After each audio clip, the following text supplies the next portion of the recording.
안녕하세요, 에릭입니다. 제가 오늘은 대졸자 전형이라는 전형에 대해서 좀 알려드릴 건데요. 왜냐면 요즘에 문의를 많이 주거든요. 학생들이 대졸자 전형으로 뭐 간호학과 가고 싶다, 치위생과 이렇게 보건계열 가고 싶다 이렇게 얘기를 하는데 너무 모르는 내용들이 많더라고요. 처음 시작하는 학생들이야 그럴 수 있어도 중간에 이제 준비를 하고 있던 학생들, 한 학기, 두 학기 이제 시작을 했던 학생들도 아예 내용을 모르는 경우가 많아서 이거 영상으로 한번 좀 요약을 좀 해드려 보려고 해요. 저는 취업을 위한 전형이라고 좀 볼 것 같아요. 왜냐면 대학교가 사실 이렇게 두 군데잖아요. 4년제가 있고 그리고 전문대가 있고 이렇죠. 근데 대졸자 전형이라는 이 전형은 전문대에만 모집을 해요. 4년제는 이 전형 자체가 없단 말이에요. 근데 학생들이 지원을 그러면 할까요? 굳이 전문대로 가고 싶은 학생들이 많이 없을 거잖아요.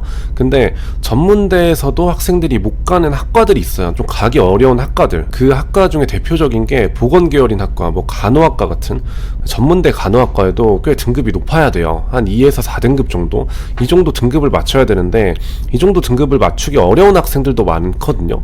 그래서 대졸자 전형이라고 하면은 내가 좀 등급은 낮은데 고등학교 성적이겠죠. 보통 뭐 정시나 아니면 수시나. 그래서 이 고등학교 성적은 낮은데 내가 전문대여도 좀 간호학과나 이렇게 취업에 대한 경쟁력이 있는 학과를 가고 싶다 하는 경우에 좀 추천드릴 수 있는 전형이에요. 준비 기간 같은 경우는 준비 방법에 따라서 두 가지로 좀 나눠져요. 하나는 이제 대학교인데 대졸자 전형이라는 것도 어떻게 보면 대학 성적을 받아서 지원하는 거니까 대학교 전학 개념으로 볼 수 있단 말이에요.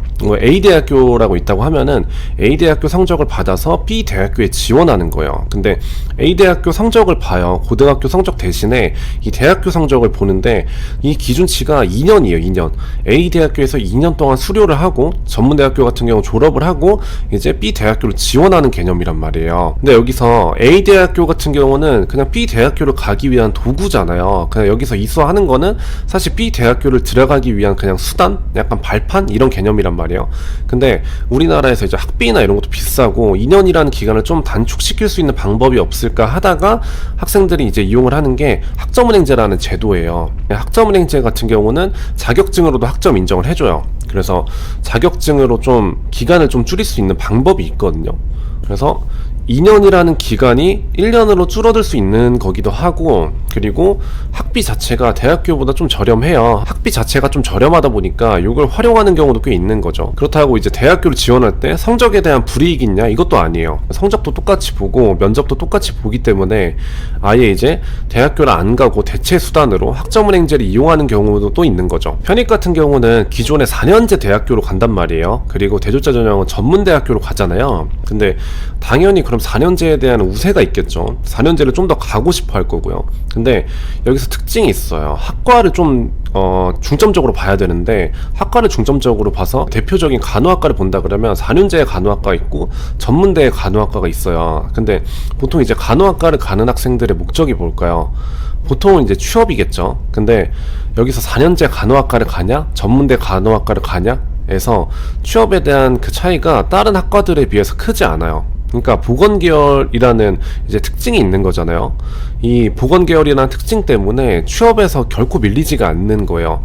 그래서 내가 좀 취업을 보건계열 쪽으로 목표하고 있는데 대학교를 뭐 괜찮은데 가기 어렵다라고 하면은 대졸자 전형을 준비할 수 있겠고, 그리고 조금 내가 네임밸류를 좀 챙겨가고 싶다, 네임밸류에 좀 혜택을 가져가고 싶다 라고 해서 4년제로 가겠다고 하면은 편입을 준비해야겠죠. 근데 대신에 4년제로 가는 거, 그리고 전문대로 가는 것만큼 대졸자 전형 같은 경우는 조금 준비하기가 쉬워요. 성적이랑 대학교 성적이겠죠. 대학교 성적이랑 면접만 보고. 근데 4년제 대학교 같은 경우는 성적 비중이 아니라 시험 비중이 좀 커요. 편입 영어나 아니면 공인 영어를 따로 준비해야 된다든지, 아니면 전공 시험 준비를 따로 해야 된다든지. 그래서 이 전공 이나 아니면 시험에 대한 비중이 높기 때문에 4년제는 그만큼 들어가기가 힘들겠죠. 전공 같은 경우는 크게 상관없어요. 왜냐면 또 간호학과를 예시로 한번 들면, 간호학과에서 간호학과 전문대로 간다? 이런 경우는 별로 없어요. 전문대 간호학과에서 4년제 간호학과를 가고 싶어하는 학생들이 있지만 전문대 간호학과에서 전문대 간호학과, 아니면 4년제 간호학과에서 전문대 간호학과 이렇게 가는 학생들은 없다고 보면 돼요. 그래서 내가 전공이 어떤 거를 했는지 보다 이후에 이제 대학교에 대한 좀 관심이나, 그리고 거기 이전 대학교의 성적이나 이런 게 좀 더 중요하겠죠. 이거는 정말 많이 물어보는 건데, 사실 차별은 없어요. 근데 학점은행제로 이제 준비하는 학생들이 왜 많이 떨어지냐면 성적만 믿고 가는 경우에요. 왜냐면 학점은행제로 이제 준비하면은 멘토가 따로 붙을 수 있어요. 그럼 멘토 도움을 받아가지고 이제 이수를 하는 거고, 그럼 성적이 조금 더 준수하게 나온단 말이에요. 학교에 비해서. 근데 이 성적을 가지고 지원을 한 대학교가 막상 면접 비중이 더 높아요. 그러면 보통 일반 대학교 학생들은 면접을 막 빡세게 준비를 하는데 학점은행제 학생들은 면접 준비를 별로 못하는 경우가 꽤 많더라고요. 그래서 내가 면접을 좀 볼 대학교, 그러니까 내가 면접을 봐야 되는 대학교는, 그리고 면접이 비중이 얼마나 되는지를 좀 체크를 해보고 면접 준비를 좀 해야 되는 준비성이 좀 필요하겠죠. 아예 학점은행제로 좀 유리하게 지원하고 싶다 하면은 그냥 성적만 보는 대학교를 지원하는 게 가장 유리해요. 근데 인서울권도 그렇고 또 유명한 이제 전문대이긴 하지만 유명한 간호학과들 있잖아요. 근데 그런 간호학과들은 보통은 면접을 같이 봐요. 그러면 면접에 대한 준비를 당연히 해야겠죠. 그래서 학점은행제 출신이라고 차별을 받는다 이런 기준을 두기보다 그냥 면접을 보고 뽑아봤더니 학점은행제 출신이 많이 걸러졌다, 이게 조금 맞을 것 같아요. 한 10대 1에서 12대 1 정도 되는 것 같아요. 근데 이 경쟁률 같은 경우는 대졸자 전형은 지원을 엄청 여러 군데 할 수 있어요. 그러니까 수시나 뭐 정시처럼 개수 제한이 있는 게 아니란 말이에요. 그럼 당연히 일단은 찔러보는 학생들도 많이 있겠죠. 이 학생들도 좀 고려를 해야 되니까 실질적인 지표 같은 경우는 커트라인을 봐야 돼요. 근데 커트라인으로 보통 인서울권 같은 경우는 4.0 좀 이상이 나오고, 그리고 수도권, 그러니까 경기권이나 이런 다른 지방 지역 까지 포함하면은 보통 3.5에서 4.0 정도 사이 나와요. 경쟁률은 한 10대 1 정도라고 생각하면 되지만 내신이나 뭐 수능 경쟁률을 생각하고 있다면 그것보다는 조금 더 쉬울 거다라고 보면 될 것 같아요. 마지막으로 팁을 딱 하나만 드리면, 전문대로 지원을 하잖아요. 근데 기본적으로 알고 있는 편입 같은 경우는 원래는 4년제만 모집하죠.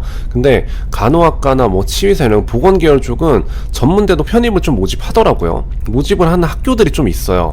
근데 별도 시험을 준비 안 해도 되는 학교들, 그래서 내가 어차피 대졸자 전형을 준비를 하잖아요. 그러면 대졸자 전형 준비를 할 때 성적을 쌓아놓고 면접 준비를 하는데 편입할 때도 전형이 똑같아요. 그래서 성적이랑 똑같이 면접을 보는 학교들이 많으니까 이 전문대학교 편입을 좀 노려보는 방법도 있어요. 왜냐면 대졸자 전형 같은 경우는 1학년으로 들어가는데 편입은 2학년이나 3학년으로 들어갈 수 있어요. 그리고 커트라인도 크게 다르지 않은 학교들이 꽤 많더라고요.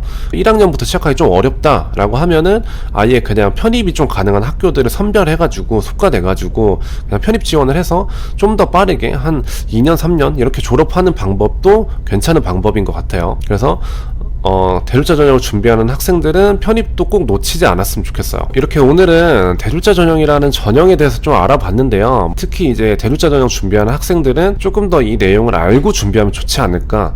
왜냐면 멘토가 있더라도 본인이 알고 있으면 좀 더 이제 유용하겠죠. 그래서 이걸 영상으로 좀 정리를 해봤고요. 오늘 영상에서 조금 더 궁금했던 내용이나 아니면 내 상황에 맞게 어떻게 준비를 해야 될까, 이런 내용들은 뭐 댓글을 따로 남겨주신다거나 아니면 문의를 한번 주시면 좋을 것 같아요. 네, 그러면 오늘 대졸자 전형 영상은 여기까지 하고 다음 영상에서 뵐게요. 안녕.